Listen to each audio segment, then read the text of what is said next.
So good morning and welcome to this Sunday celebration for the Center for Spiritual Living Space Coast. My name is Reverend Dr. Ron Fox, and I welcome everybody that's watching right now live or during the week. And if you're live with me now, this would be a good time to turn off cell phones. If you've never been, if there's anybody that's watching this week that's never been to a Center for Spiritual Living, we believe there's one God, many paths to that God, and we're here to love, honor, and support you, no matter what your divine path is. And the Center for Spiritual Living Space Coast is a safe haven for people of all beliefs and lifestyles, whoever you are, and wherever you find yourself on your journey of faith, you're welcome here. Our practitioner and our reader today is Edgar Rivera. And just a couple of announcements. Next Saturday, July 2nd, I think it is. Yes, July 2nd, we're going to have our first Socrates Circle right here, 10 o'clock live in this room. And it's just a love offering basis. So if you're interested, please show up here next Saturday. This Tuesday, rather than doing our normal book group, we're going to have a dream decoding workshop. And I'll just tell you a little bit about it. The teacher is Mickey Rosalind, who Becky and I have taken several classes from, and she's amazing. She's just wonderful. And she describes it saying, learn a simple method to decode the symbols found in your dreams. Dream messages provide insights, solve a problem, spark a new creative idea, or help you hear. The dream is speaking to the dreamer. And she describes herself as a teacher. And she says, as a teacher, my purpose is to provide tools for self-growth and self-awareness. And she said she's taught children as young as 3 and adults in their 90s. And her idea of doing the workshop, she said, is not to be an interpreter. I've always preferred to teach others to interpret their own dreams using proven techniques and reflective methodology. So if you're at all interested, contact me and I will give you the Zoom link. It's only $15 for the hour-and-a-half workshop, and I guarantee you it will be really worth it. And Ed Powers told me to say, if you take it and you don't think you got your money's worth, he'll give you a refund. Now, he doesn't know he said that, but huh? Yeah. Oh, thank you. Yes, he did it in a dream. He really didn't say that. I made it up. So today, after the service, for any of you that are live here that have volunteered to be on the decorating committee, there's going to be a brief meeting. Becky's going to take you into the new room, and you can get some ideas, etc. So I want to do one last thing this morning. This week has been a difficult week for women of all persuasions, okay? No matter which side you were on about what went on at the Supreme Court. I know women, I've seen interviews with women on both sides, and it's been emotional and it's been difficult. And so in light of what transpired in the last few days, right now we have an opportunity to acknowledge the pain body in our collective space. It's the power of community, that we come together to feel and heal, to honor and recognize what no one will say, but what everybody feels. And so with that, if you're comfortable, and I don't think we have any women live on Zoom, but if the women here are comfortable doing this, I would just ask you to stand. And for the men, I would ask you again, if you're comfortable, to repeat after me. I see you. I hear you. Your voice matters to me. I see you. I hear you. Your voice matters to me. I'm going to do it one more time. I see you. I hear you. Your voice matters to me. Beloved women, me personally, I cannot know, and neither can any of these other men know what it is to walk your walk. I don't know what it is to live your experience. I don't know what it is to be shunned, quitted, dismissed, disqualified, or ignored. I do not know what it is to routinely have your story not believed. While I do not know what it is to have these experiences, I do know that I can take responsibility, and so can all the men, responsibility here and now to create a safe place in this spiritual community. And we can say to you clearly and directly, I see you, I hear you, your voice matters to me. I see you, I hear you, your voice matters to me.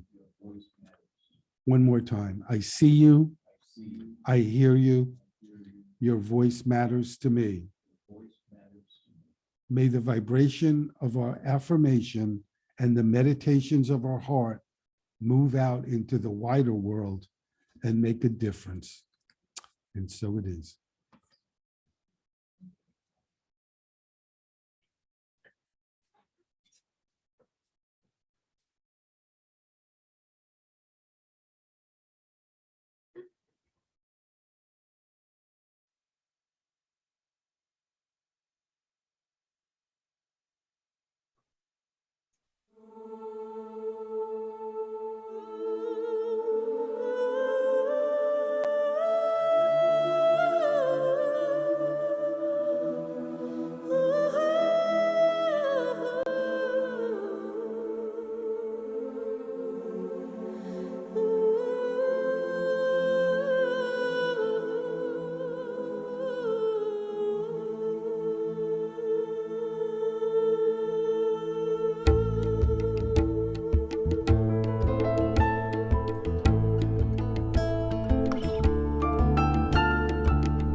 Let go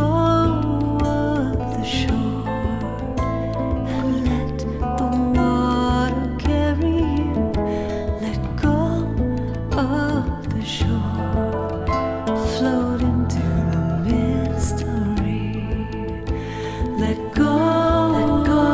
shore.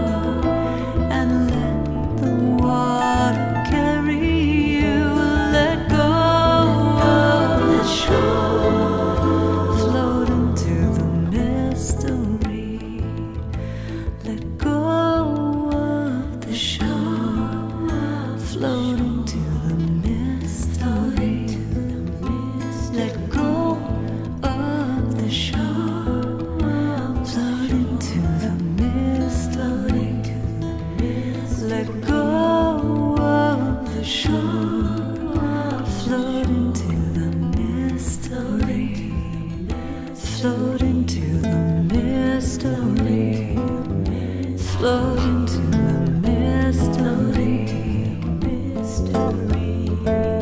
Let go. Float. Float. Let go. Float. Let go. Float.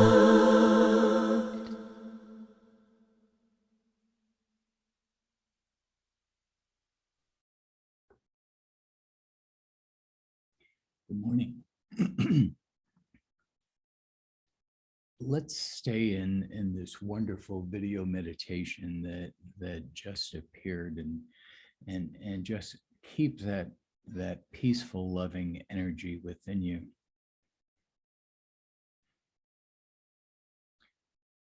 This morning, right now, I bless you.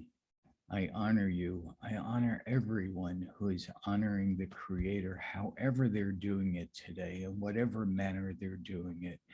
Maybe they're going for a walk in the woods. Maybe they're just spending time with their family. Maybe they're having a meal. Maybe they're going to a synagogue. Maybe they're going to the church of their choosing. They're choosing. They're honoring. And I honor and I pray for them. I pray for all of our families, all of our friends, for everyone on planet Earth.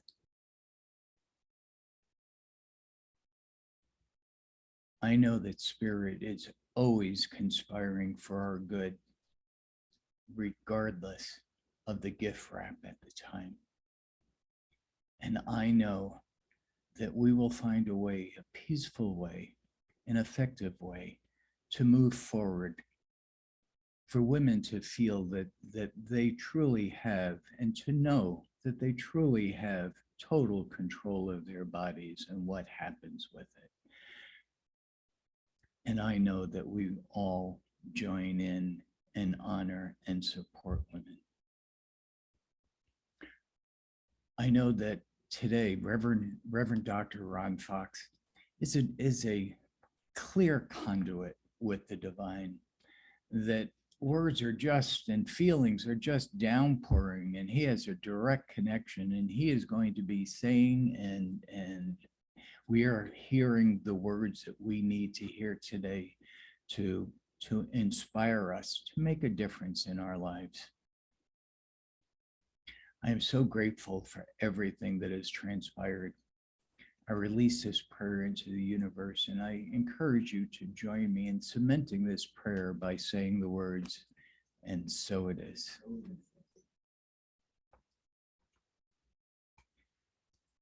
I have two readings today from a little book, Meditations from A Course in Miracles.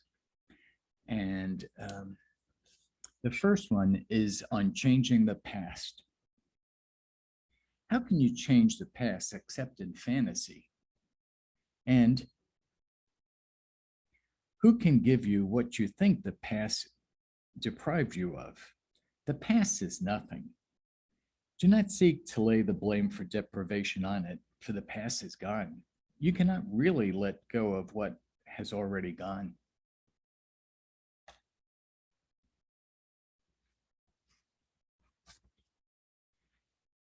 On the healing power of time. Can you imagine what it means to have no cares, no worries, no anxieties, but merely to be perfectly calm and quiet all the time? Yet this is what time is for, to learn just that and nothing more.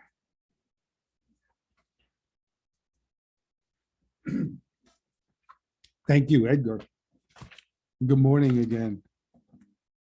And so I want to speak today about releasing the past. And I want to begin with a quote from Ernest Holmes, the founder of the Centers for Spiritual Living. And he wrote, "Never limit your view of life by any past experience." And to me, something else that goes right along with that we teach in New Thought is that principle is not bound by precedent. And what that simply means is, if you're not liking where your life is or has been, that God isn't bound to keep you there, and you're not bound to stay there. But when we make the commitment to team up with Spirit, we can have a whole new life, regardless of what our past was. He also wrote, "Erase thoughts of yesterday that would rob us of today's happiness." So, I think this is something pretty close to what Edgar just wrote. The only place that the past exists is in our mind. That's the only place. And it can only rule the present if we allow it to. And if you keep, somebody once said, if you keep bringing up the past, it will bring you down. If you keep bringing up the past, it will bring you down. And so why? Because when we keep talking about the past, we reinforce its power over us. Barbara DeAngelis wrote a book that I absolutely love called Real Moments. And in the book, she defines what she considers a real moment. And I want to read it to you. She says, "Paying attention to the moments in our life as they unfold," that's my emphasis, "as they unfold is what having real moments means. Moments when you're fully present, fully feeling, and fully alive. And that can only happen if we live in the present moment. Can't do that if you're thinking about the past or you're contemplating what the future is. You can only have a real moment if you're living it right now. Like Eckhart Tolle said, the power of now. We don't have to be victims of our past. We can take our power back. How? By rediscovering our values, by rediscovering our truth, by rediscovering our voice, and by living it every day. We in the book group the other day, we were talking about something, and I said to the group that I once read, and I really believe this, that we would never speak to another person the way we speak to ourselves. And kind of going right along with that is, nobody betrays us as much as we betray ourselves. Think about that. Nobody betrays us as much as we betray ourselves. What we need to do is determine what is serving us and what's holding us back.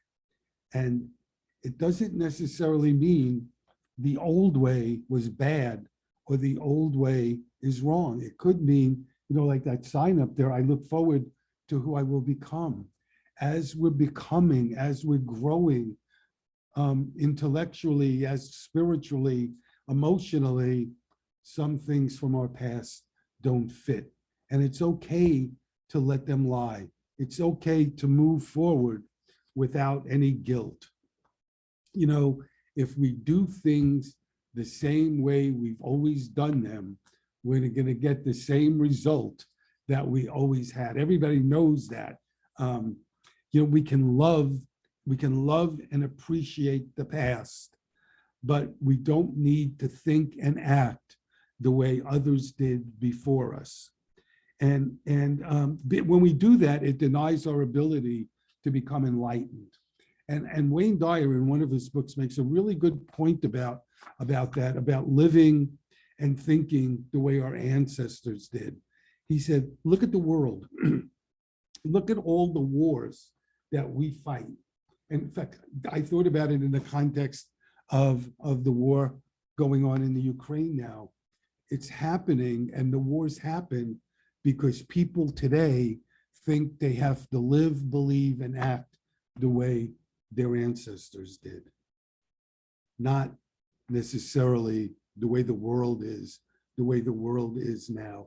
And like I said before, when we keep putting the same thoughts and feelings out, we manifest the same thing. In order to manifest something different, we got to change the thoughts we put out and the feelings. And so think for a moment, what are assumptions that we might carry on from our past? What are some assumptions, some stories we have from our past that can be holding us back? Here's just some.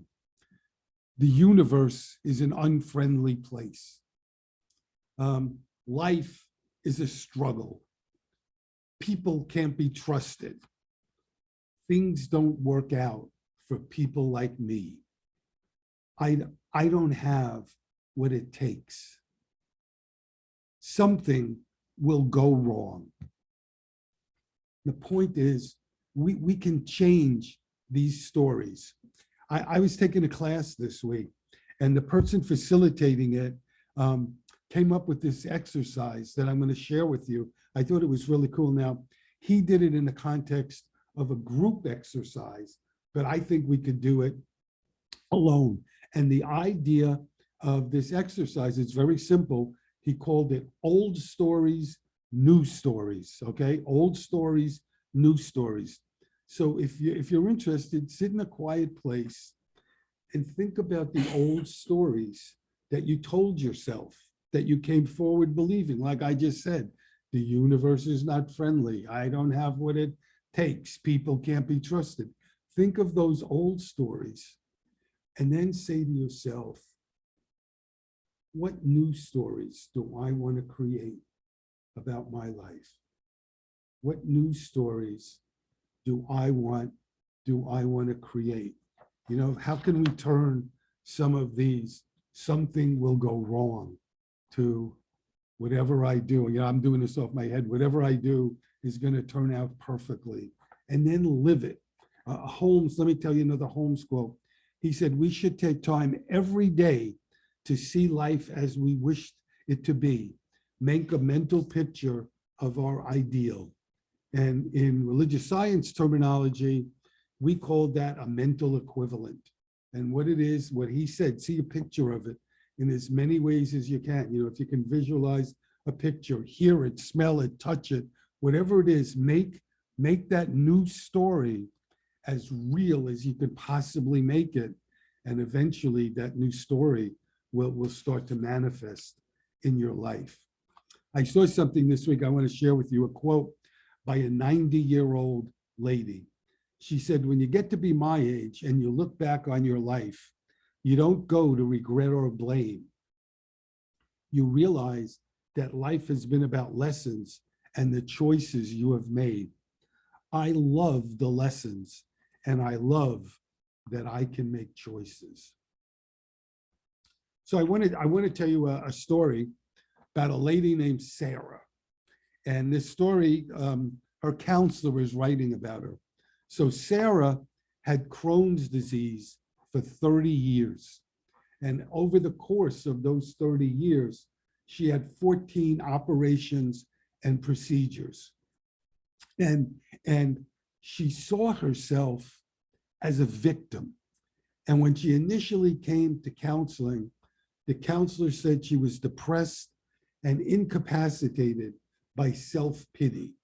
So she did this counseling, and however long she did it, I don't know, but it really worked. She changed. And her husband actually called up the counselor and said, my wife is like a new woman. About a year later, she had a pain in her jaw.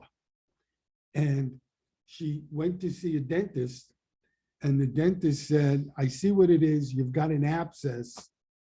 You need to have a root canal. And as he's describing the procedure, she gets up and walks out of his office, and she goes home and she's sobbing and depressed. And her husband calls up the counselor, and the counselor says, bring her in. And when she came in, the counselor said her eyes were lifeless, her hair wasn't combed, and she just sagged in the chair. And the counselor said to her, Sarah, what's going on?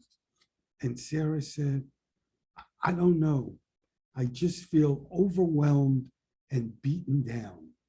And so the counselor said to her, I want you to close your eyes and I want you to envision that you're sitting behind a closed door. And when you're ready, open the door and go in. Sarah did that. And what she visualized was a hospital room, and she was the patient. And over the course of the next 15 minutes, she visited hospital after hospital and was recounting surgery after surgery. And the counselor was thinking, I wonder how this helps. And at some point, I think the counselor said when she got up to 1988, Sarah stopped, opened her eyes, laughed, and said, root canal, schmoot canal, I can do this with one hand tied behind my back. And the counselor said, looking at her woundedness, what she was able to do was to look back on her woundedness, and she found her power. She saw how strong she was. She experienced her will to live. She experienced her courage. She experienced her ability to heal herself over and over. And the counselor said, this is a quote, she said, perhaps every victim is really a survivor who doesn't know it yet. You know, you're not your past. None of your past events defines you. So I want to tell you one more story about the choice we have on looking at our past and looking at our present. It's about two monks, an old monk and a young monk, and they're on a trek to go to a monastery. And at some point on their trek, they come across a raging river.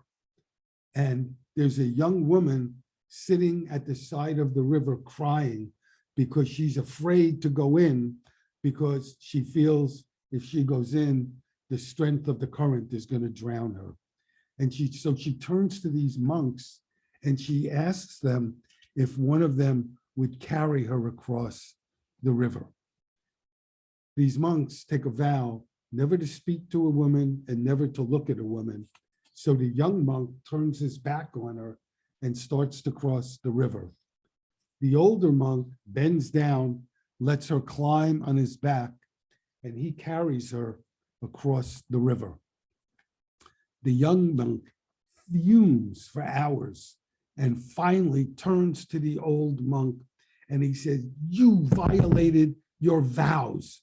Your reputation is damaged. And the old monk turns to him and says, I put her down by the river. Why are you still carrying her? The point, we can remember that the past is the past. Nothing we can do about it. And when we look back, just like that young monk for hours was so angry, it keeps us in pain. And we can learn from it, and we can move on and keep the lessons that it taught you. You know, if we did something that was a mistake, if we hurt somebody, we can forgive ourselves, we can move on. We don't have to carry old baggage. So I want to do something that's a pretty deep experience, and I've done it before, and I can never remember how often I've done these, but I asked my wife and she said, go for it. You haven't done it for years. So if she's wrong, you can get her after, but she almost never is. I have a shirt at home that says, I don't need Google because my wife knows everything. And I was wearing it in a restaurant one day, and there was a man came, he called me over, he said, if I ever wore a shirt like that, my wife would kill me. And I said, see, you're taking it wrong. This is a tribute to my wife. So anyway, if you feel comfortable doing this, just close your eyes and right now, imagine it's the end of your life. You've aged like fine wine and lived long and well. You lay on your deathbed without pain or great discomfort, knowing that the time to leave your body is at hand. Around you are your dearest loved ones. You can feel the depth and purity of their love. They tell you they're proud of how you lived and are eternally grateful for all you've meant to them and done for them. You search their eyes and you search your heart, and you find no words to express that have not been said, no feelings that have not been expressed, no unfinished business that needs to be completed. You are at peace with each of them. Now you're alone and you can hear their voices in the next room. Your loved ones are laughing as they recall the good times with you. Their stories are filled with admiration, respect, and appreciation. They praise your courage, commitment to seeing yourself with honesty and candor, your eagerness to learn and grow, and your willingness to change. They admire you for making peace with your past and becoming the best human being you could be. You have given voice to the yearning of your soul, and you have consciously explored the cosmos within. Your quintessential self is at peace. If there is a voice of God, it speaks. One such as you has never passed this way before and never will again. You are my beloved, with whom I am deeply pleased. So now, keeping your eyes closed, visualize your family and closest friends as they come to see you one by one for the last time. What do they say about the role you have played in their lives?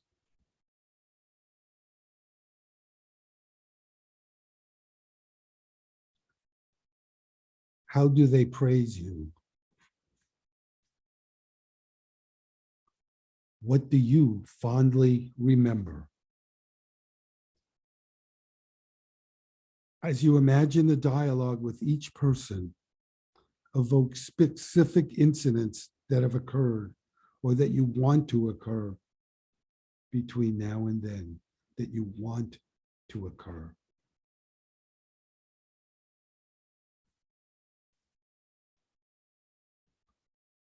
Imagine your funeral. How are you eulogized? What is said about the way you lived? What lessons and inspiration did the speakers derive from your example?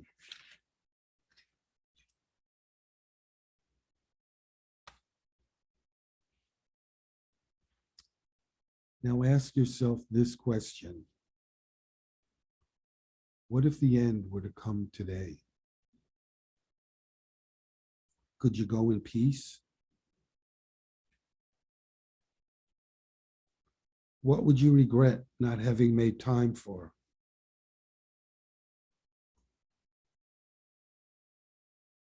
What would you wish you had said to those closest to you?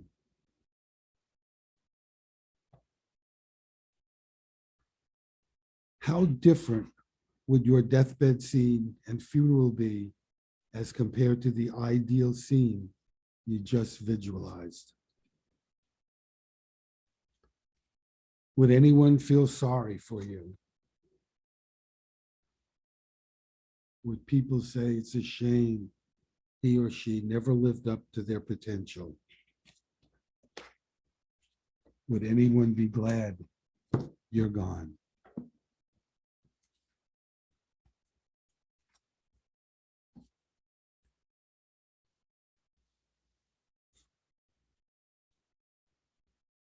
When you're ready, come back to the room. And I'm just going to leave you with this thought from Ashley Brilliant, who said, at any moment, I could start being more of the person I dreamed to be. But which moment shall I choose? Thank you for being here this morning. God bless you and have a great week.